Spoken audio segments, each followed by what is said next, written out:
I have certainly spoken before, whether in sermons or pastoral care or on my Facebook page or in other venues, about the fact that I am a person who lives with chronic anxiety. I have lived with this for most of my adult life. So I've actually gotten to the point where I embrace this anxiety as a tool. One of the, dare I say, gifts that is part of who I am and how I am created in the divine image. There was a significant chunk of my adult life when I worked really hard to not be enslaved by this anxiety. It would manifest in me as just constant worry and rushing, and everything was an emergency, and I was always on edge, and people would describe me as having two speeds, fast and faster, and I was just always going, always doing, trying to be one step ahead of those places in my life that threatened to overwhelm me. I've spent a good amount of time in clinical pastoral education, and then personal therapy and spiritual direction, and then in my own internal work, learning how to quiet that anxiety a bit, to be gentle with it, to learn how to not be overwhelmed with it, to quite literally slow down. And for most of the years that I can think of leading up to this one, that was intentional work on my behalf. I really had to work hard at slowing down and quieting my heart and my mind and my spirit. And you would think that a year of global pandemic like the one that we are in right now would have been just the worst possible scenario for this chronic anxiety of mine. But actually, because I have spent this year, I think, in the fog of deep, deep grief, both with the death of my dad back in March, really before all of the pandemic spiraled out of control, and then the loss of Matt's dad, my father-in-law, about halfway through, not to mention the 271,000 Americans who have died from COVID-19, many in our own state, in our own communities, and now in many of our own families. We're feeling it even closer than we have all year long. This grief, the heaviness of that has been like a boulder sitting on my chest, and I found myself dealing with the opposite of that chronic anxiety. And for perhaps one of the first times in my life, I've really understood depression in a real personal way. And it's been a struggle this year to find myself feeling a sense of urgency about anything. Because right now in the state of this world, it's really hard to feel like anything matters at all. Again, I've done a lot of work this year in the midst of that. My own personal inner work and counseling and spiritual direction, to try to make sense of what it's like to be on the other side of this coin for a while. And a few weeks ago, there was this moment where I found myself awake in the middle of the night, which was normal for me in my chronic anxiety seasons of life, and I was worrying. I was finding myself pretty agitated and just concerned, and worst case scenarios and chasing rabbits. And I was able to step back and be like, oh, well, hello there, anxiety, my old friend. I haven't seen you in a while. Now, granted, I'm not actually happy to have anxiety back again. But it was just interesting to have this little moment when that shroud of grief unraveled a bit, and I felt it slip down to where my familiar way of dealing with the world came back into focus. I say all of this very personal reflection because this has been a year when the idea of peace has taken on new meaning for me. Because in years past, all I wanted was peace. To not feel so worried, to feel a sense of calm, to not be overwhelmed by the state of the world externally or internally. And I had to work hard at making peace within myself and with the world, and to figure out my place in the grander scheme of peacemaking in a world where there is no justice, at least very little of it. And so this year,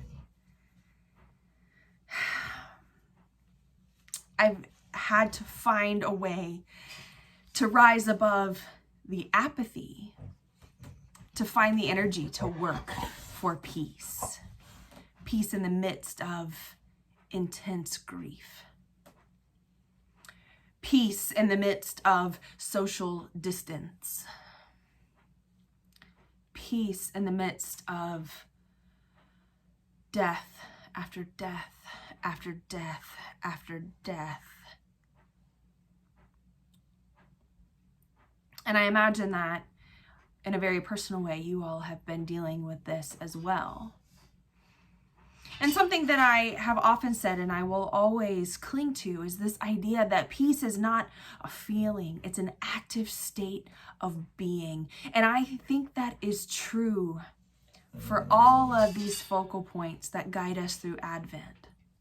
Hope is not a feeling, it's an active state of being. Peace is not a feeling, it's an active state of being. The same is true for joy, the same is true for love. Sometimes we struggle out from the shadows, and sometimes we struggle from the anxiety, but either way, we're constantly in the battle for hope and for peace and for joy and for love.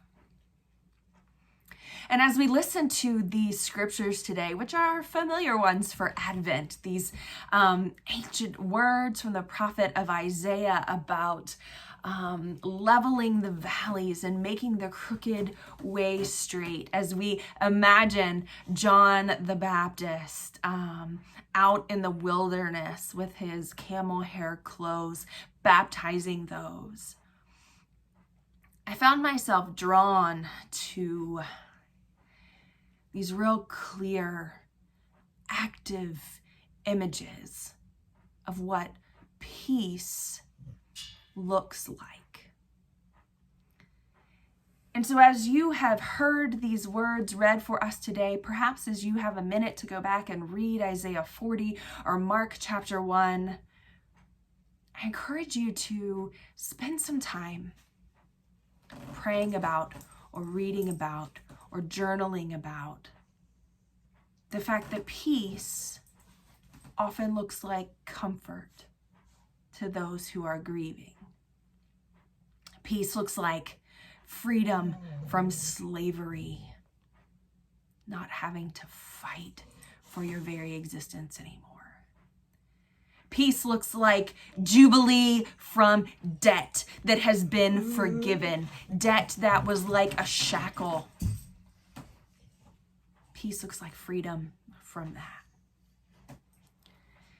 Peace looks like leveling out the playing field and smoothing out the bumps in literal and metaphorical ways for folks trying to get one step ahead in a world that wants to hold them back. Peace looks like confessed sins and changed hearts and living authentic lives where we can name our anxiety and we can name our depression and we can name our grief and our apathy, and to know that it's just part of the human condition. and that we reflect God in all of those seasons of our lives. Peace looks like compassion and comfort and protection for the weak and the vulnerable. Peace looks like knocking the mighty off their thrones with a reminder that every breath is fleeting and only love reigns supreme. Only love. In today's liturgy, the Sandino family lit the peace candle for us and asked this question: where are we as people, as a congregation? Where are we right now? Are we weary? Are we determined? Are we listening for a word from the Spirit? Are we ready for a jolt of surprise or a challenge? Do these readings from Isaiah and Mark offer us hints as to what peacemaking needs to look like in our own community, in our own church, in our own state, in our own nation, in our own world? Does it offer us encouragement or direction as we face an unknown future, a future unlike anything we could have imagined beyond this strange year? We never could have guessed that 2020 would be like this. We have hope that 2021 will be better, different, but we don't know. What does peace look like in the face of the utter unknown?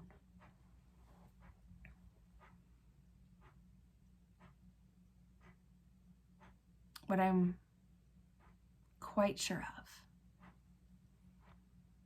is that peace and wilderness can coexist. That peace and grief, and peace and fear, and peace and hope, and peace and joy, and love and wilderness, and love and fear, that all of these active ways of being are not an either-or option for us. That we can actively pursue peace even when we're exhausted and grieving. And it might just look like giving ourselves permission to be in that place.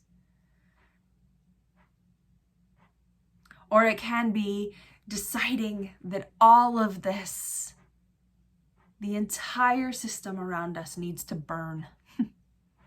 And we're going to be part of it. We're going to be part of the year of Jubilee that frees people from what holds them back. All I know is that peace is absolutely not passive. And it's absolutely not weak. And it's exactly where the Christ child is leading us this week. So I pray that you would do your own wrestling with peace.